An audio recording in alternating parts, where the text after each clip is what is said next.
Well, this is related, but to switch gears to some coverage of the ongoing war with Iran, here's another added benefit of, war and Iran fighting back. This is also a headline from the New York Times.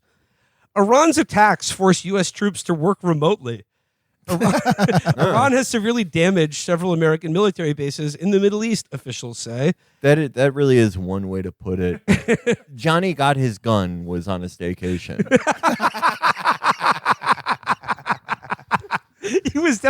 He was working from bed. They were going to give him a job. They were like, he was going to get a job in entertainment. That's how good his life was. Reading on here, it says, everything post-COVID, everything's work from home now. Commercial real estate's cratering. We got to get people back in the offices. Apparently can't get them back in military bases in Gulf countries, though. Yeah, man, what a fucking coup it was when Iran, they knew that America's so stupid that we would send our guys to fucking the Best Western. They're just like my friend, my best friend's older brother, who was like, yeah, I get to stay in the penthouse of the Best Western because I work for them. Suite. Yeah. I actually forced all these countries to buy my weapon systems, so I get to stay in the best Super 8 in the Burj Khalifa building. But don't tell anyone. It says here, Iran has bombed U.S. bases across the Middle East in retaliation for the U.S.-Israeli war, forcing many American troops to relocate to hotels and office bases throughout the region, according to military personnel and American officials. So, they're bombing schools from a WeWork. Yeah, but that's not working from home. That's you got owned. Yeah. Well, it says here. Dunkirk was like a half day at school. It was a beach day. Yeah. It was a field trip to the beach. Yeah. Yeah. The Dunkirk was like when the teacher rolls in the fucking TV with the VCR to watch the film Dunkirk. Yeah. Christopher Nolan. Yeah.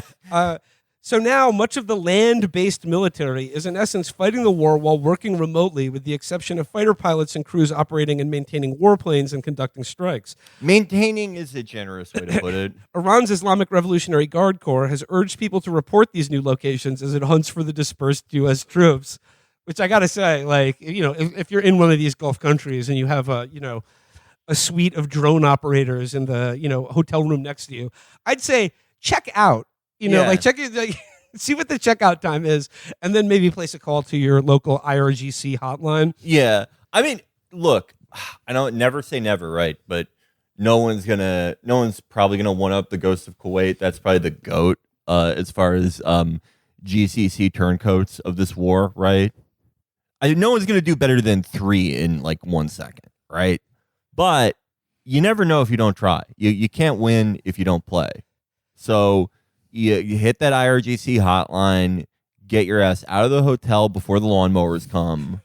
But, what is the IRGC giving away for the best tip? I don't know, pistachios, saffron, what they got? Precious oil. You can get all the stuff that people gave King Solomon for wedding gifts. To date, we've struck over 7,000 targets across Iran and its military infrastructure, Defense Secretary Pete Hegseth declared last week. He then repeated what has become a common refrain at his news briefings. Today will be the largest strike package yet, just like yesterday was. But the relocation of troops to makeshift, one official called them alternative sites, raises questions about the Trump administration's preparations for war. There were close to 40,000 U.S. troops in the region when the war started, and Central Command has dispersed thousands of them, some to as far away as Europe, American military officials said. But many have remained in the Middle East, although not on their original bases, military officials said. So in other words here, based on the conduct of, let's say, Israel's war that they just fought against Gaza, they are now employing Gulf country human shields. Yeah. By putting key operatives in an ongoing war, they're putting them in civilian hotels and fucking shared working spaces. They're all working out of a coffee shop. Yeah, they're headquartering. What is the name of the command for? Is it West Asia Com, something stupid like that? CENTCOM? Well, CENTCOM that's obvious. That's in the middle. Okay. That's in the middle of the Atlantic Ocean. It's the most important one. I don't know. I think it might be CENTCOM. I don't really know. It's whatever. But yeah, they are. They're having these guys work and live in the middle of global Williamsburg in the GCC. I mean, this is real. How fucking dumb do you have to feel if you are any of these countries and you spent billions, like probably you add it all up over the years, trillions maybe, on buying T-bills, buying American weapon systems, all on the premise that if you ever got in trouble, if someone with an actual military, not just a bunch of bored Colombians who you contracted, beat your ass, that America would come and help. The only people that would die would be the lowest performing quadrant of your South Asian guest workers. None of the 10% of you that are actually citizens would die because we cannot let our weapon systems fall into an enemy's hands. Instead, you are just, look, man, you're higher on the Israeli to non-Israeli exchange rate than some other people, but you're still not very high. Yeah. You're still worth about like 10 Israelis. Yeah. CENTCOM's math, if that's the one we're operating off of. It's not looking good. And you could have not bought all this shit. You could have gotten some Chinese stuff. Yeah, exactly. It's like, what are we gonna do? Travail to like immigration or whatever. Like what do we survive? Learn Chinese. I know it's a pain in the ass. It's very, very difficult. But you know what? Its payoffs is big. Don't bet on the dying horse, please. Because guess what? China's like just hands off. It's like, quote, Napoleon Bonaparte, you would never interrupt making a mistake. Right, never interrupt the enemy when he's making a mistake. Exactly, yeah. Just like slowly like bleeding off, just dying. I mean, what you said about like Chinese being hard to learn, that is like the big problem, I feel like. I don't like a lot of what Korea does. I really don't like what they've done with TVs. I hate their fucking TVs. Their TVs really suck dick. The only technology they've done that I like is the washing machines, because they say detecting load when you put stuff in. That's pretty funny. Gotta admit. I don't like what they're doing to women and about women. I think that's crazy. I don't like how their whole national ethos is like, we're the ADL and Jews are men. That's kind of nuts. But the Korean language, they did a great job with that. Like any old fucking dummy can learn that. It was invented by a smart king. Yeah. That's what I hear. You know what's weird? What? Korea is it's like non-derivative, like Basque. Oh, yeah? Yeah, just like sitting in the Korea Peninsula, or I guess like, all right, it's fighting, the building the wall or whatever, just focus on language. And he made it great. He made so if in China, like, I get it, it's probably pretty fun to be using the same language for like 20 billion years. I'm a big believer in the Halo timeline, where human beings have been around for billions of years. But maybe a compromise is in order here, because I'm not learning that. I tried to learn Arabic when I was like 22 with Duolingo, and it did not. I remember like one word. That's another hard one. It's tough, man. Yeah. It's tough. And think about how I'm one of the smarter people that you're going to encounter in your travels. There are people dumber than me. That's most people. Once again, to return to the war here. Okay, so like there's been an established pattern here where, like, for instance, Trump, he was like, I'm going to give them 5 more days until the energy market closes, and then like this when week, I turn around, better. And then he goes back to Mar-a-Lago, and like all the plastic face like dentists cheer for him, and he's like, this is great, and then like I don't know, they're preparing the biggest strike on Iran yet. So like the question is, are they going to actually send troops into battle? Are they going to send like fucking U.S. Marines to die? No, to take no way. Skull Island. You have to reinstate the draft, for Christ's sake. Yeah. I mean, that's a death knell. Don't we have enough guys? Well, okay. I know. I just saw something today that they've raised the age for enlistment to 42. So I can still do it until August. Do you think they'll let us in the Air Force, or do you think they'll let us be Navy aviators? Yeah. No, it's like classic Roman decline. It's like, hey, immigrants. You haven't lifted a shotgun, go ahead. Reward and citizenship, and like literally dying empire playbook. I did also. I don't know if you guys saw this. It was last week. Pete Hegseth made an announcement. Conveniently. Yeah, conveniently timed. He said asshole. for a one time only offer, the military is offering a sort of amnesty for, as he called it, the warriors of conscience who quit during COVID because they didn't want to get vaccinated. Oh, and that's a great idea. And he was like, right now, he's like, we're offering you a one-time only amnesty. We will reinstate your commission in the United States military. And I'm like, yeah, I bet all those guys are fucking dying to come back right now. Yeah. Oh my God. Do they have to get a COVID shot? No, they don't. They don't. That would be sad though. Like they're about to do. It's like the intro to Metal Gear Solid 3 Snake Eater. They're on the plane about to jump out over Karg Island. It's like the King Von song 600. Like they don't need a Molly pill to fucking jump out on the ops. But then it's a halo jump. They're like 100,000 feet in the air, and then right as they get down to like mid-low 4 digits where they're about to open the chute, the vaccine shedding from when we were on the plane kills them. And just like about 400 dead bodies just smash into the ground in Karg Island, and the Iranians are like, what the fuck? Are they trying to do the Mongol thing of like heaving dead bodies at us? Like, what the fuck? Why are there all these guys with fucking five finger death punch tattoos smashed into the earth on Karg Island? Well, a little hard to discern those tattoos after they make impact. No, those tattoos are designed to withstand impact at 80,000 feet. Actually, I have to credit. I had a great Uber ride in Los Angeles today, and I had a great conversation with the driver. And it was one of those Tom things. Friedman over here. Yeah. Originally we started conversing because he mistook me for another young man he had given a ride to over the weekend. This is a big phenomenon. This is like, I mean, everyone does it. Yeah, it's like mildly racist, but whatever. Everyone does this. He was like, oh, like, didn't I drive you around on Sunday? And I was like, no, like, I'm sorry, I don't think. And he was like, yeah, I took you by the Fast and Furious house. It's right around here. And I was like, it wasn't me. And he was like, oh, well, there's the Fast and Furious house. He was like, give me a little tour of LA. And then, like, halfway through the ride, we got onto the topic of politics, and I'm like, oh boy. And he's like, at least I gotta ask, why is Trump sending all these ICE agents to the airports? And I was like, like, I'm gonna take a bet here based on his sort of like demographic profile that he's probably woke and based and like not a chud. So I was like, well, better them in the airports than out on the streets. And he was like, yeah, I heard that. Then he had the brilliant idea. He said, I think we should get them out of the airports and send them to Iran.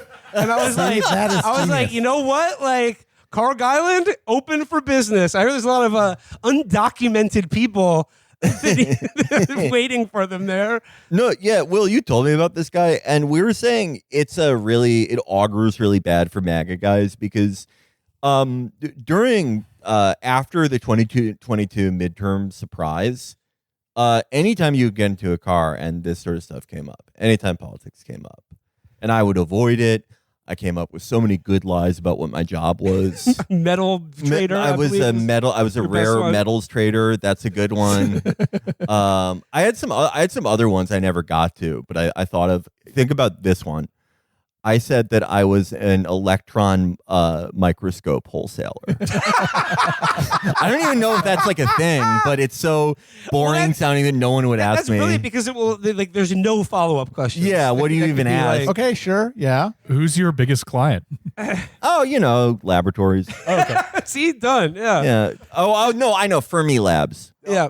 Because like if I was trying to come up with a boring job, I'd be like, oh, I'm a tax accountant, and then there's always a chance they'd be like, oh, like, ask me a question about taxes, and I'd be like, I don't fucking know, like. Yeah, I've really been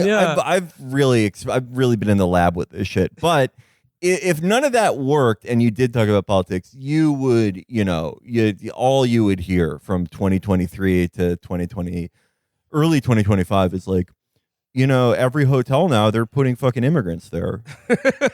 But now it's just like, your average Uber ride is like this. The Friedman Index, it works for some things.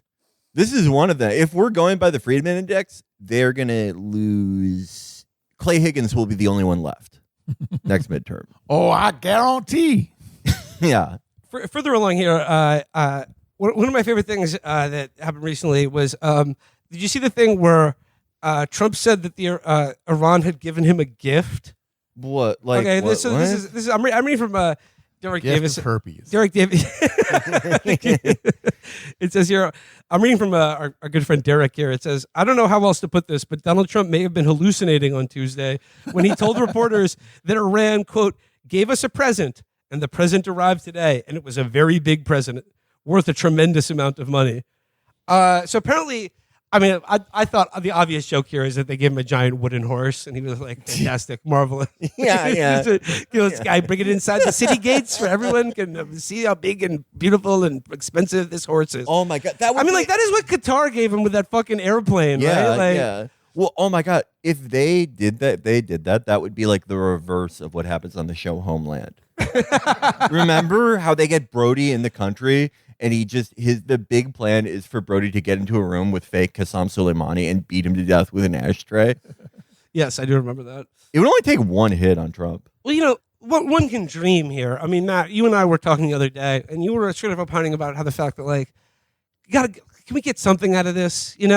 As it goes on, by something I mean a Trump, a Hegseth, a Netanyahu. Yeah. Some sort of decapitation strike on American leadership. And you're talking about not nukes. But instead of China, they sent one of their beautiful, magnificent missiles. They just do a decapitation strike and killed half of the Trump cabinet, so Linda McMahon had to become president. That would be... I would say that roughly 50% of this country would rejoice. There would be people in the streets cheering.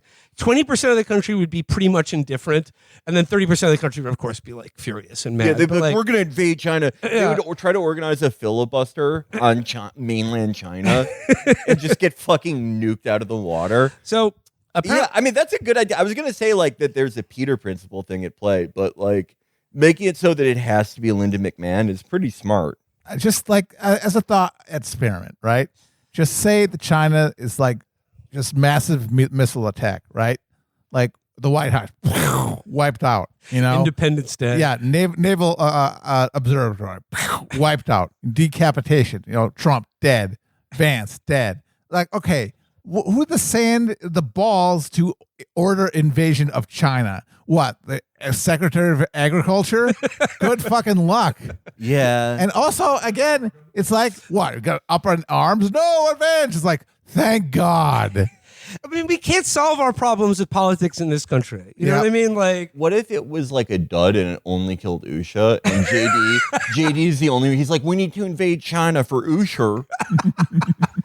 And everyone's just we're not, we didn't care about her that much. We're sorry, JD, but we're not invading mainland China for Usher. It only killed Usher and Kash Patel's girlfriend. Yeah. They're the two of them are trying to lobby the government, and they're listen, she didn't tell us how to use a fork. This is a you thing. Did you see that Kash Patel's girlfriend is accusing General Mike Flynn, Tucker Carlson, and others as being part of an intelligence operation to undermine Donald Trump? Yeah. I mean, I know it was a joke that said that she was a Mossad agent, but now I'm starting to believe it. Yeah, and it just again, if you get undermined by Mike Flynn, okay, game point, tough shit. But back to the very big present worth a tremendous amount of money. What actually was it? Okay, it says this is from Derek here. It says the alleged present, which Trump wouldn't explain at the time, turns out to have been allowing a handful of tankers to transit the Strait of Hormuz. And apparently it was 8 tankers, but that also hasn't happened and it is not real. Oh man, they know just what to get. They're doing the Claudia thing. Oh man, they're really, they got some real gamers running the shit there. But how many ships were going through the Strait of Hormuz before we started this war? Probably a couple 8. Hundred. Yeah, I would say more than 8. But I'm just gonna read from Derek again because he's been providing some good coverage of this. It says. He writes, hammering home that point, the Washington Post reported on Sunday that the U.S. and Israeli officials increasingly view reopening Hormuz as, quote, perhaps the paramount objective of their war. This is because any other conceivable objective, like eliminating Iran's nuclear program or actual regime change, is now viewed as exceedingly unlikely. For those of you who are just joining us, the Strait of Hormuz was open before the war, meaning that the main U.S. and Israeli objective has now, a bit over 3 weeks into this conflict, become fixing a problem that they created. So I go back to my thing. In order to reopen the Strait of Hormuz, it would probably lead to like quite a significant loss of life on both sides. I think it would be a horrendously violent military engagement, let alone taking Karg Island, which would probably require thousands of Marines or paratroopers. And, like Lindsey Graham already compared it to Iwo Jima. Now, Ken Klippenstein has some reporting today, which seems to, and I trust his reporting from his sources, that seem to say that this is all a bluff. And that nobody in the Donald Trump administration or U.S. military wants to have anything to do with taking a bite of the apple that big. Yeah, but people said that about this. Yeah, but the problem with that, I all right, just queued it up. No, I'm just like, got a Strait of Hormuz, huh? Well, suck on this.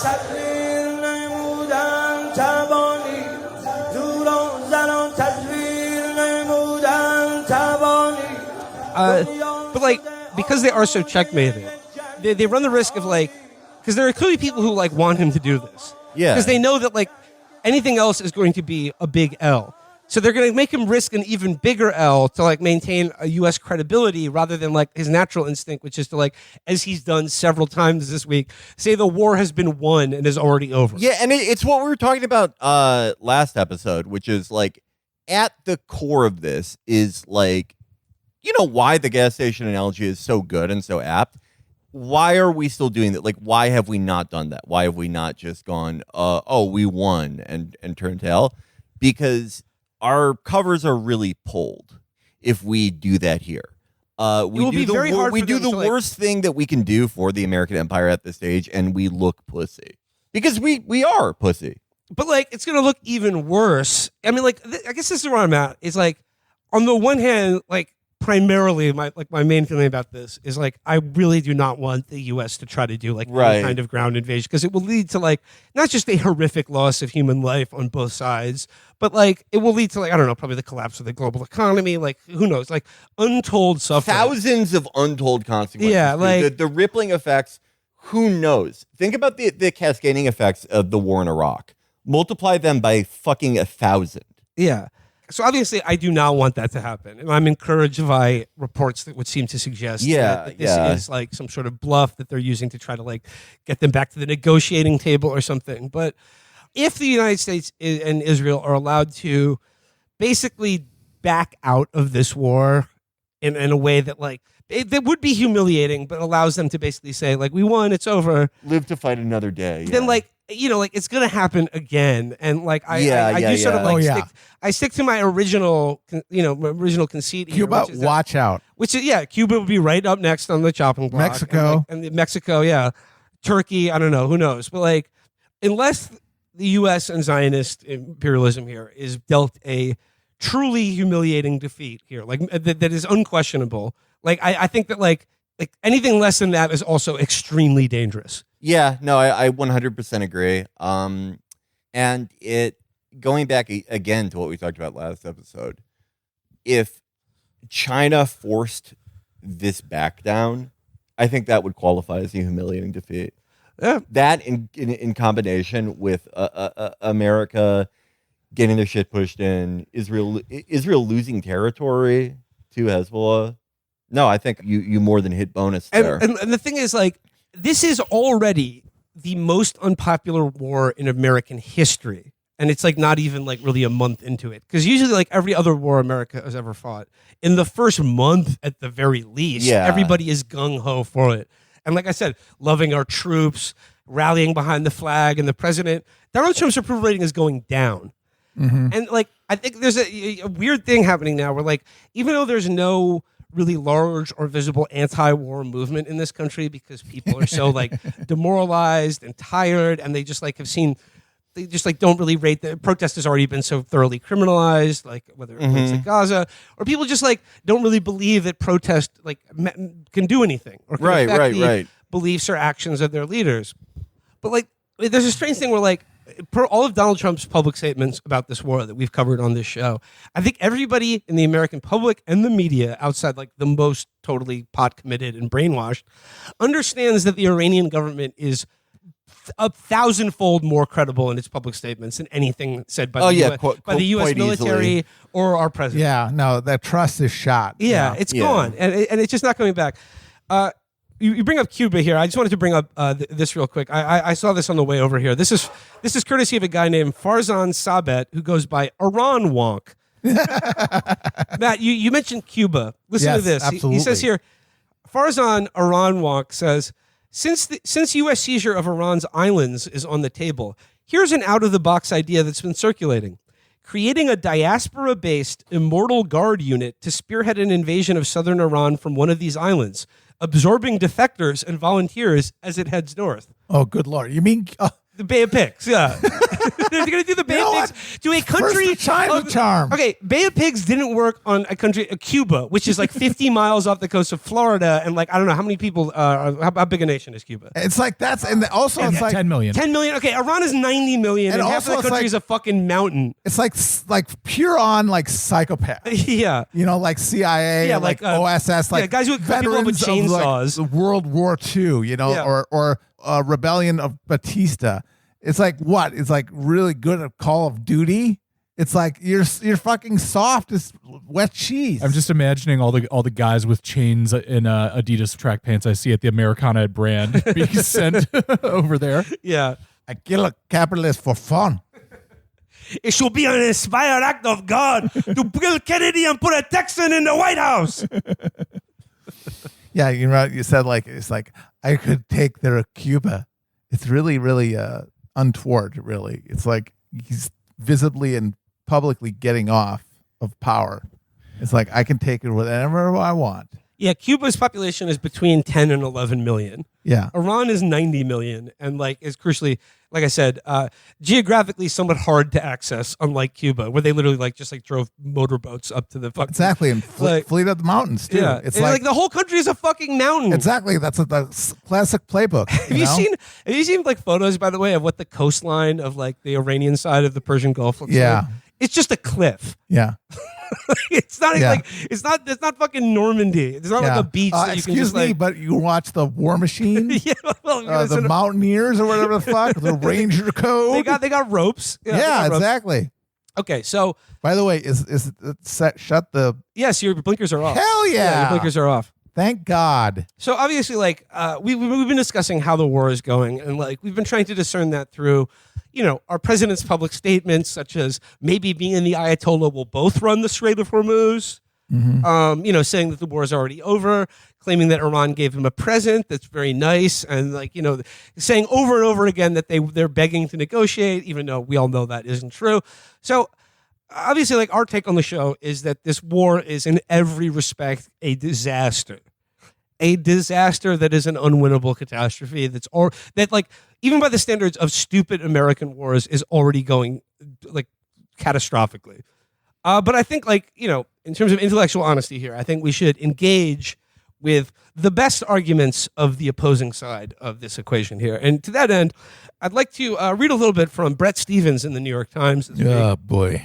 And believe me, I will try to be sparing, as his prose is mind-numbingly boring and pedantic. But Bret Stephens has an op-ed piece in the Times from a couple days ago, headlined, "The war is going better than you think."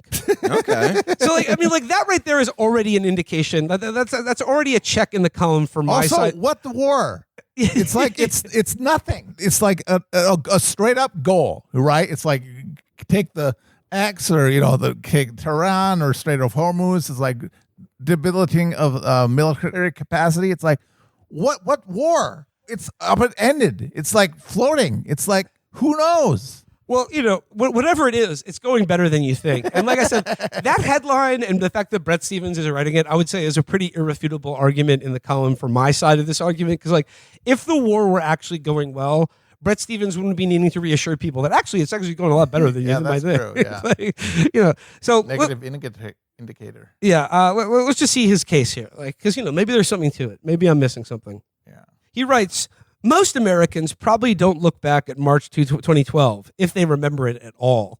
And think of the terrifyingly high gas prices.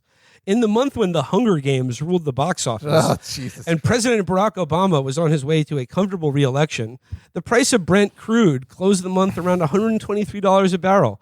That would be about $175 a barrel in today's dollars.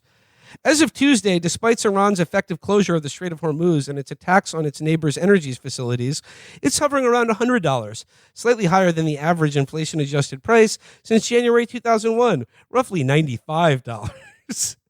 So he's basically saying, like, hey, like, you know, like the Strait of Hormuz is closed and like oil hasn't, skyrocketed precipitously. Like, so, hey, and nobody remembers when the Hunger Games was in ruling the box office. Brett writes, that ought to provide some perspective on the panic over the war in the Middle East. To hear critics' versions of events, an unprovoked and unnecessary attack on Iran launched at Israel's behest is already a foreign policy fiasco that has put the global economy at risk without any clear objective or endgame. As Senator Chris Murphy, a Connecticut Democrat, told NBC's Kristen Welker over the weekend, we've never seen this level of incompetence in war making in this country before. Really? Let's take a tour of some recent history. Okay. During the 1991 Operation Desert Storm against Iraq's Saddam Hussein, a campaign that is widely considered a brilliant military success, the U.S.-led coalition lost 75 aircraft, 42 of them in combat. In this conflict, 4 manned aircraft have been destroyed, 3 to friendly fire, and 1 in an accident. Not a single manned plane has yet been lost over Iran. I guess. Also, like, give it a minute, asshole. Yeah, I know. It's like been like 3 weeks. And like, this is an easy thing to write before we've committed like into a ground invasion. We invaded Iraq. Yeah. Also, speaking of the Gulf states, because, you know, the quasi allies, it's like essentially by the balls in Dubai, because like it was a bright idea, like heavily invested in tourism. Yeah. You know, it's like, hey, you know, come to Dubai. It's a quick jump in India, you know. Look, the cool skyscraper. It's like, yeah, come to India. You will literally die. So the U.S. air and land campaign in that operation lasted a full 6 weeks. Today, it's remembered as a lightning-fast war. The current conflict with Iran is less than 4 weeks old. But yeah, once again, Brett, like, that was a full U.S. invasion of, like, to push Saddam out of Kuwait. Yeah, that was a ground war, you dumb asshole. You didn't think, okay, he was like, hey, look, the Operation Desert Storm went splendidly well. And, you know, like, by that standards, we're doing even better than that. Listen to his next example. In the 1989-1990 invasion of Panama, whose military phase lasted a few days, the United States lost 23 soldiers, with 325 more wounded. So far in this war, U.S. losses are 13 dead. Among the more than 230 wounded, most have swiftly returned to duty. Yeah, 13 dead. 40, 50 guys have mysteriously driven off cliffs in Montenegro, coincidentally, around the same time of this war. But, like, once again, yeah, okay, so, like, well, we lost 23 soldiers in our invasion of Panama, and that only lasted a few days. Once again, that was actually an invasion of Panama. And, I don't think Panama is really, like, an accurate comparison here for, like, an opponent like Iran. But you know what? It's fitting, though, because, like, I watched the insane just snatch and grab of Maduro, and just like, yeah, we claimed the oil. It's just like, buckle your seatbelts. He's like, oh, it's easy. Yeah. And it's like, dude, it's not fucking easy, man. Iran is like for professional fucking soldiers, you know? It's like solidarity or whatever. It's like, don't fuck with us. He literally drove U.S. soldiers out of Iran or Iraq. Yeah, no, they're gone. Yeah. There's no more, they've abandoned the green zone in Iraq. Yeah. In addition to those 13 other military bases, which is always a good sign, and how well a war is going. Yeah. When you've given up multiple military bases, you just abandon them because you can't defend them. He writes, at the outset of the 2003 invasion of Iraq, the United States made a failed decapitation strike against Saddam Hussein and his senior leadership, some of whom became leaders of the insurgency. In this war, much of Iran's top leadership was killed on the first day, and there is still no proof of life from the new supreme leader. Youssef Pezeshkian, the son of the current president, has written that if Iran can't prevent the continued assassination of its leaders, we will lose the war. I mean, once again, like, it doesn't seem like their ability to fight the war has decreased at all. Like, who cares? Assassination. It's like we're all full on supporting the regime, and it's just like whack-a-mole. It's like, oh, you kill him? Well, pop it up. It's like no problem. I don't get it. There's another great comparison he makes here. In the months leading up to the second Iraq War, the George W. Bush administration made a case based on erroneous information that Saddam Hussein possessed weapons of mass destruction that I, Brett Stevens, explicitly helped launder to the public. Yeah. He goes, in the current war, there is no question that some 970 pounds of highly enriched uranium lies stashed and buried in Iran, possibly enough with further enrichment and conversion into uranium metal for 11 nuclear bombs. If the outrage of the Iraq War was that Hussein didn't have WMD capabilities, is it now supposed to be somehow more outrageous that Iran does? Haven't you just proven beyond a reasonable doubt why they should have nuclear weapons and why that's like, I wouldn't object to that in the slightest? Right. And it's just like, and you were like one of the biggest cheerleaders of the war in Iraq and the claim that Iraq had WMDs, Brett. And you're like, now you're using that as a favorable comparison to this war, which you think is even more justified and necessary than the last war that you supported, that you're now claiming is like a fuck up because we're all wrong about that. Yeah. I'll just skip to the end here because he's really boring. I am not blind to this guy. You really see why this guy doesn't make it into like our A tier. Yeah. We never read Brett Stevens, and he just really sucks dick. I mean, like the only thing of his that I remember that isn't like, you know, you could show me any Brett Stevens and I'd be like, is this Charles Krauthammer? Yeah. You know? The only thing of his that is like a signature only he could do it was the one where he's like, they called me a bed bug. Yeah. That was pretty funny. It's like a literature equivalent of like pre-chewed gum. Yeah. It's just like flavorless. It's bland. It's never nothing to sink your teeth into. He says, I'm not blind to the Trump administration's failures in planning, particularly its unwillingness to make a stronger public case for war and get more allies on our side before the campaign began. It's like, hey, if my aunt had balls, she'd be my uncle here. Yeah. You know, it's like, particularly its unwillingness to make a stronger public case for the war. Brett, like, you've been trying to do that yourself and nobody buys it. There is no strong public case to make for this war. Yeah. None. Because the case you want to make is that Israel told us to do it, and I love Israel more than anything. Yeah, and it's also like, oh wow, you mean just if things were just like a little different, and this White House that like their main form of communication for any individual policy is like, here's a highlight reel of rape victims crying. I wish they were more careful and better about communicating their policy goals and convincing people. Okay, he says, I am also purposely comparing the war with Iran to past wars of similar scale rather than our true military fiascos in Vietnam, Korea, and the two world wars in which tens of thousands of Americans died due to poor tactical planning and bad strategy. Give it time, Brett. Yeah. Give it time. Still, if past generations could see how well this war has gone compared to the ones they were compelled to fight at a frightening cost, they would marvel at their posterity's comparative good fortune. They would. That's how you know someone's just making a great point. Yeah. Where it's like, yeah, this probably seems pretty shitty to you, but if you showed this to a guy who died in the Crimean War, he'd be like, "What the fuck? You can fly?" Okay, like what the fuck are you talking about? They would marvel. Oh yeah, if you showed this to a guy who drowned at Dunkirk. Okay, fucking dumb asshole. The guy did like the Battle of Gettysburg when they just like Lee marched 30,000 guys into just cannon fire for like no reason. They'd be like, oh wow, we have to, like, there are big like cars with like armor on them that we can. First of all, there are cars. Cool. Yeah. If you showed this to the guys who like saw their entire fucking division get cut down because John Bell Hood said, "All right, guys, hold your breath and run at them." He would go, "Wait, you have self-repeating firearms?" And they would go, "Wait, there's a country for who now? And we're fighting for them?" Yeah. Trump would promote John Bell Hood too. He would be like, "This guy's so hot." And then finally he says, they would marvel too at our inability to appreciate the advantages we now possess.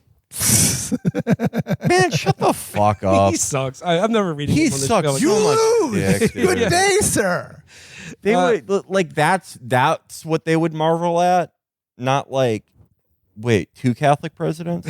You know, it's so funny because like Mark Stevens is like the brand, like reasonable, whatever, you know, not foaming mad, you know, just a thoughtful conservative. Yeah. But it's like, all right, you know, you get carried away with the war in Iraq, you know, it's like, I get it, you know, you're just wipe the board, grand strategy, just deploying dominance or whatever. I get it. Dizzy with success. But then Iraq war. Also, it's like easy. Knock off like fucking months. It's like, boom.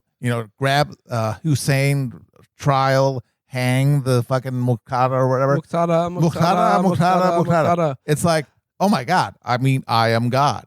And it's like, yeah, like the drug is like very, very high. It's like I spit on the power. I spit on restraint. Yeah, but the come down is killer, exactly right? the fucking come down because oh shit, Iraq is fucking hot. My occupation is failing. Retreat to green zone is essentially by siege, and it's turned tail and ran.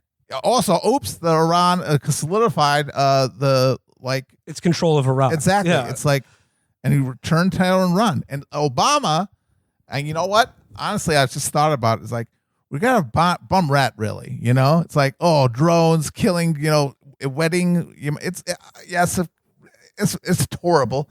But, just look at this place. It's like appeasing the sacrifice, the god of war. Ares, yeah. Yeah, it's like here, I'm very sorry, but here, to have this pointless invasion of Afghanistan, pointless of drone, just mowing the lawn, just back off. I accept the limitations, fucking grown up, the reality-based community or whatever. It's like, I know, we shape, like we spit on defiance or whatever, but I accept reality. Never given half of the range, And to his credit, Obama was like strategic retreat, like resist the Syria incursion. Did the nuclear deal with Iran. Yeah, exactly. It's like foaming in the mouth. It's like, dude, you can't because fucking Strait of Hormuz. Yep. They're fucking. It's like barely teetering on the Great Depression. It's like essentially like collapse. I can't fuck with it. And it's like, no, power. It's delusion. It's foaming at the mouth. And of course Trump. It's like no, but I was. But imagine. The power, the authority. It's like okay, well, good luck. We still, and I guess the last thing I want to think about Bret Stephens is like the fact that he has the audacity to use the example of the war in Iraq to like favorably compare this to the war in Iran. Once again, I just have to question, like, you promoted that war that everyone now regards as a disaster, based on lies, and you're going to come out now to say, use your same perch, or like he was at the Wall Street Journal, now he's at the New York Times, to say, hey, trust me, this war in Iran is going to be fine. It's going great. It's going better than, and if you could show like a TV. Playing CNN to like Johnny Reb soldier at Antietam in the 1860s, he would be thrilled at how good it's going. Yeah. But like to wrap up the show today, Matt, you have prepared a poem for us. Yes. About our head pigman Pete Hegseth. Yes. The Secretary of War. And just as a way of introducing that, I would like to just share Pete Hegseth's comments delivered the other day at a Christian prayer and worship service held at the Pentagon. He, quote, prays for Almighty God to pour out your wrath and break the teeth of the ungodly. He begs the Almighty to sanction overwhelming violence against those who deserve no mercy. Yikes. Also, before I begin the poem or read the poem, to every the military, member of the military, instigated nuclear war unprovoked is essentially a war crime. Yeah. It is a responsibility to say no, and actually you're under arrest, okay, through attempted murder, through attempted war crime. You don't have to cog, just automatons. It's like the line must be drawn fucking here. Time for the officers go. Yeah, officers go. Indeed, yeah. So Pete Hegseth, I guess he's on the outs. Obviously, it's like Chrissy Nome. They're preparing him to eat shit for how this round should go. It's true, yeah. But I prepared the encomium to Pete Hegseth. One-dimensional man. Mark Twain called Frederick Funston a, quote, parody of humanity. He never met Pete Hegseth. Fearless Freddy, in search of Agonaldo, carrying a six-shooter, his only soundtrack as silent as the waves, plangent with danger. Pete Hegseth carrying a 26-shooter rifle, killing helpless vehicles, the sound of gunfire, tracking in earphones, drowning out the screams to disturb a band down with the sickness. The jokes worn thin as he rises Secretary of War. He stands at the podium, looking like Bob from Insight, in a bloody rampage in search of male enhancement. A blood-drenched big boy, but he fails, shouting, "Death and destruction from above. Overwhelming force. Death and destruction from above." Screaming, "Fuck around and find out," to wake up Mars. We would negotiate with bombs. They are toast, but they don't know it. A devastating, capable force, sheer destruction. On live TV, Pete Hegseth transformation to righteous big boy or small girl for the stark camera. "We'll kill you all!" Cribbed from a monologue by Liam Neeson. Cribbed no fear slogans and big dog shirts. Coaxing rhapsodic, quiet death, unaware of the irony with the same breath as he condemns the cult of death. But irony is a weakness, just like washing your hands. Ordering a strike on a school like at Crabfest Bonanza. Self-pitying cry, tears of butter. Our capables are better. Our will is better. Our troops is better, said the one-dimensional man. The providence is Almighty God is protecting those troops, and we're committed to this mission, he said, backing towards the exit. We're proud to be standing them. That sure is a sentence. Meanwhile, paying the Iranians to destroy Tel Aviv. Not even a frail song about quiet death or a compromise to a permanent end. Pete screams at his withered husk, but it cuts off the circulation of the vast Strait of Hormuz. Still nothing. A bad joke, a redundant joke, a waste of breath, to gesture exhaustedly. Welcome to Flatland. Rabelais is struck to relevant awe. John Swift is miffed. Pete sits in a rigid expectation in the weight of judgment. It's there's a God, the gallows, bawling like Stryker at Nuremberg. But God is busy, so off to join the metaphorical compromise to a permanent end. He's sentenced to a quiet irrelevance, to whip a war frenzy. But it's not reporters, a salesman for Herbalife.